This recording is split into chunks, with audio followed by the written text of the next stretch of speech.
Halo teman-teman investor semuanya, ketemu lagi dengan Roy di sini. Video kali ini saya mau sharing mengenai season recap karena kita sudah sampai di penghujung tahun 2024 gitu ya. Nggak lama lagi kita akan menyelesaikan tahun 2024 dan khususnya investasi. Saya ngelihat tahun ini tahun yang cukup struggle gitu ya.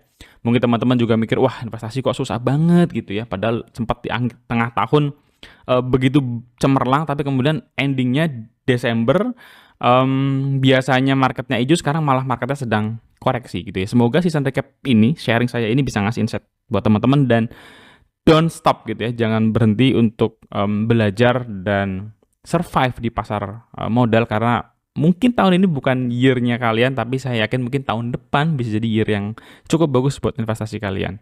So, IHSG itu nggak kemana-mana true gitu ya. Tapi satu yang mau saya bagikan mengenai mindset investasi saya adalah um, meskipun indeksnya nggak kemana-mana gitu ya, itu bukan berarti porto kita itu juga nggak kemana-mana. Artinya saya harus putar otak cari cara gimana sih caranya kalau marketnya sedang kusut, sedang jelek, tapi portofolio itu tetap bisa tumbuh gitu.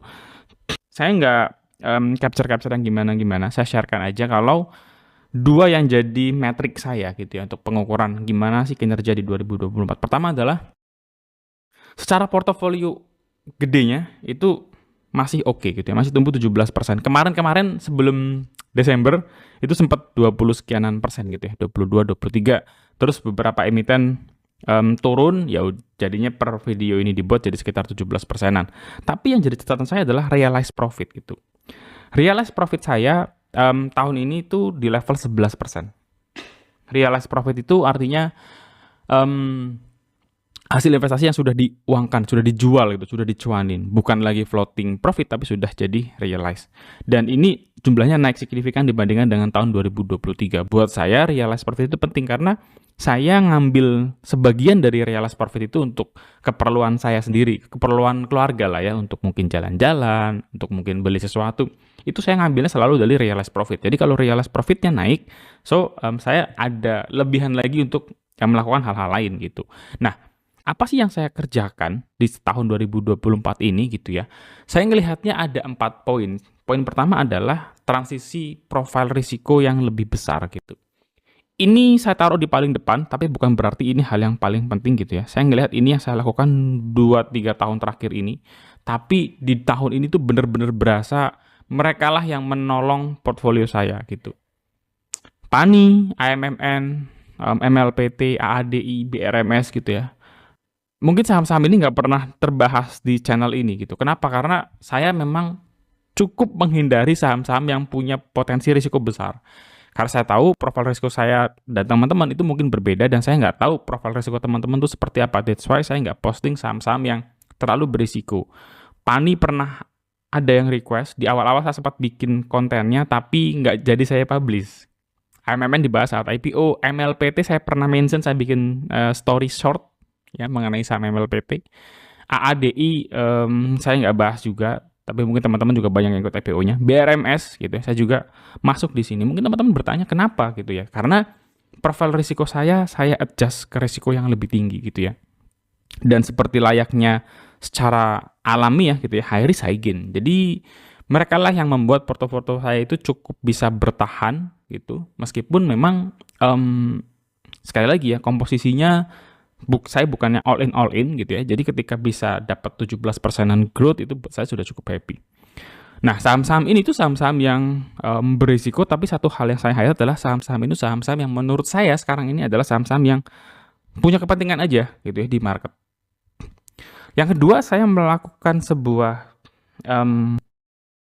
style untuk adaptasi dengan corporate action gitu ya. Corporate action ini juga hal yang banyak menolong saya gitu. Kalau saya balik ke slide tadi gitu ya, PANI itu ada corporate action, AADI corporate action gitu, BRMS juga ada corporate action. Jadi saham-saham ini tuh saham-saham yang lumayan kental dengan corporate action gitu ya. Banyak yang bilang, teman-teman saya juga mungkin ada yang komen gitu ya, oh saham terlalu spekulatif gitu. Spekulatif kalau kita ngelihatnya hanya dari sisi corporate actionnya, terbatas dari si corporate actionnya saja. Tapi kalau kita coba lebih masuk lagi gitu ya, deep dive, kita tuh punya sebuah projection yang mungkin Mengagumkan gitu. Sebenarnya itulah yang jadi alasan kenapa saya masuk di Pani waktu itu gitu. Saya pun udah nggak pegang Pani lagi sih. Ya, saya juga jual Pani mungkin dibilang kecepatan ya juga nggak apa-apa. Karena saya jual Pani di bawah 10.000 teman-teman. Kalau ngelihat sekarang harga Pani berapa 16.000, 17.000 juga jauh banget ya perjalanannya. Tapi ya it's okay gitu ya. Rezekinya sampai di sana. Jadi Pani itu tipikal aset play gitu kan. Saya akan posting 2 konten. Setelah konten ini saya akan posting satu video lagi mengenai jenis-jenis saham gitu ya. Nanti saya akan bahas di sana. Jadi ketika kita bicara corporate action itu kita bisa tahu apa sih yang sebenarnya akan terjadi, siapa yang diuntungkan, siapa yang akan tambah besar ekuitasnya, apa yang menjadi semacam key highlight dari adanya corporate action tersebut gitu ya.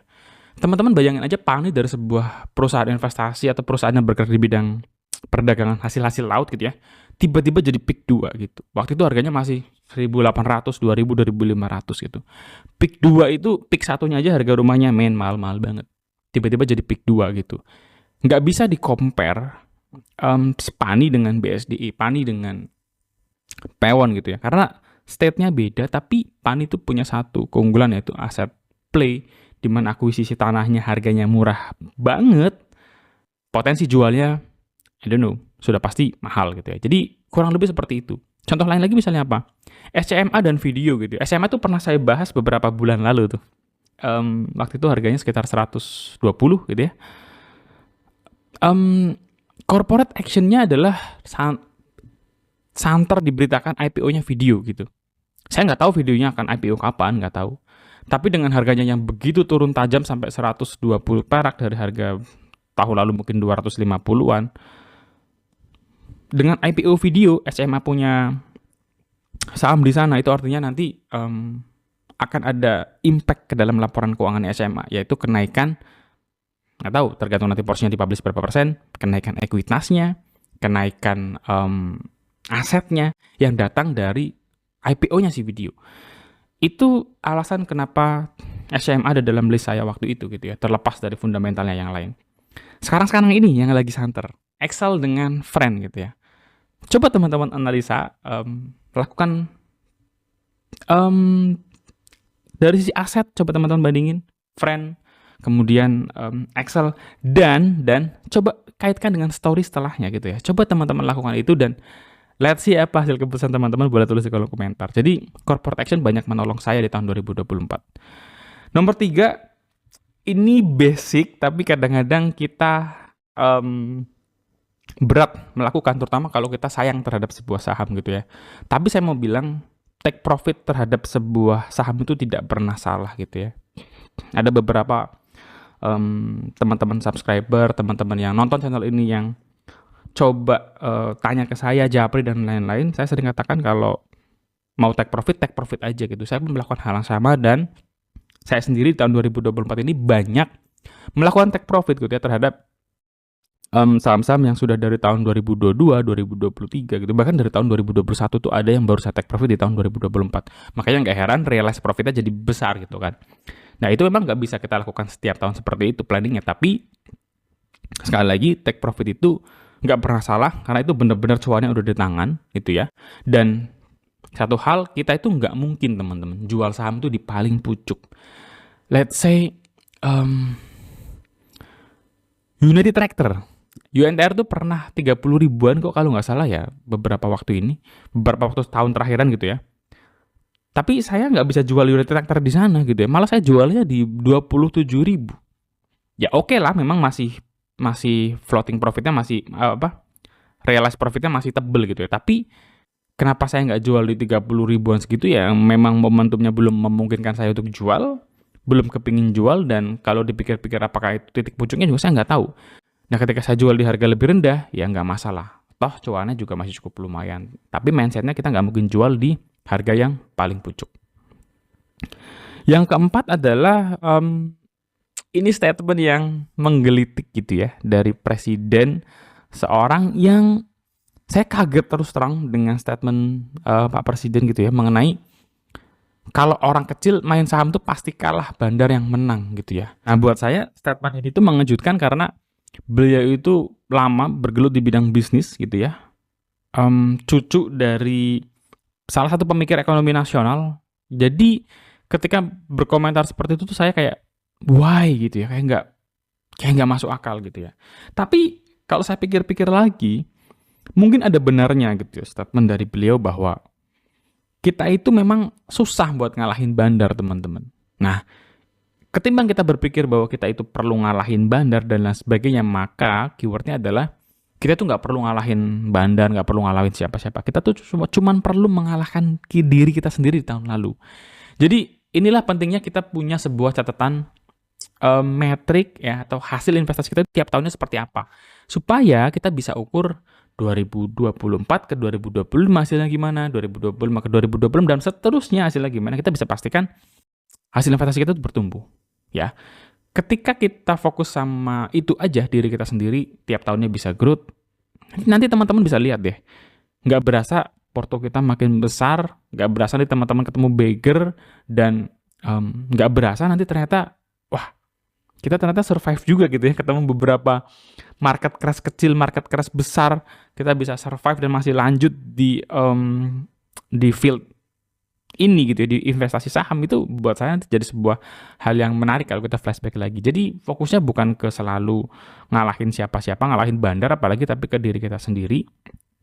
Yang penting aware bahwa kita tuh mau hasil yang lebih baik setiap tahunnya. Kita juga perlu koreksi bahwa kita tuh nggak selalu fokus pada saham yang selalu nyarinya beggar, multi beggar gitu ya. Karena opportunity di market tuh bisa datang dari kapan aja gitu ya. Banyak faktornya, tapi kalau kita berharap bahwa kita punya 10 saham, 10 adalah 10 saham yang bakal jadi beggar, itu nanti bisa mempersulit teman-teman sih untuk growth portofolio kalian ke depannya gitu. So, untuk menutup video kali ini saya mau say thank you buat teman-teman yang sudah menemani saya di sepanjang tahun 2024 ini gitu ya. Paling nggak saya adalah satu minggu tuh 1 atau 2 video saya posting, dan saya senang banyak yang komen, banyak yang nonton gitu ya. Dan untuk ngasih apresiasi sekaligus mungkin buat menghibur teman-teman yang mungkin sedang struggle dengan situasi investasi saham di Indonesia saat ini, karena IHSG-nya juga sedang koreksi, saya membagikan 2 buku untuk teman-teman gitu ya.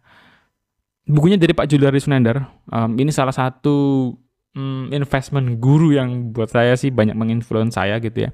Pola pikirnya sederhana, kelihatannya simple, tapi sebenarnya butuh pemahaman yang mendasar dan butuh pola pikir yang tepat gitu. So, saya rekomendasikan buku ini, saya kasih untuk 2 pemenang gitu ya. Dan karena saya di akhir tahun ini cuti nggak kemana-mana, boleh deh teman-teman kalau mau ngobrol-ngobrol sama saya gitu ya, siapa tahu yang tertarik. Saya juga sediakan sesi Zoom online gitu ya, 30 menit kita boleh ngobrol ke sana supaya ngobrolnya lebih intens dan lebih santai. 5 orang aja gitu ya, 5 orang aja. Saya juga nggak tahu 5 orang ini ada yang mau apa enggak, saya nggak tahu gitu. Kalau kebanyakan kuota kan nanti takutnya juga nggak ada yang minat. Jadi lucu gitu. Jadi feel free teman-teman, simple aja di dalam postingan video kali ini tulis aja komen.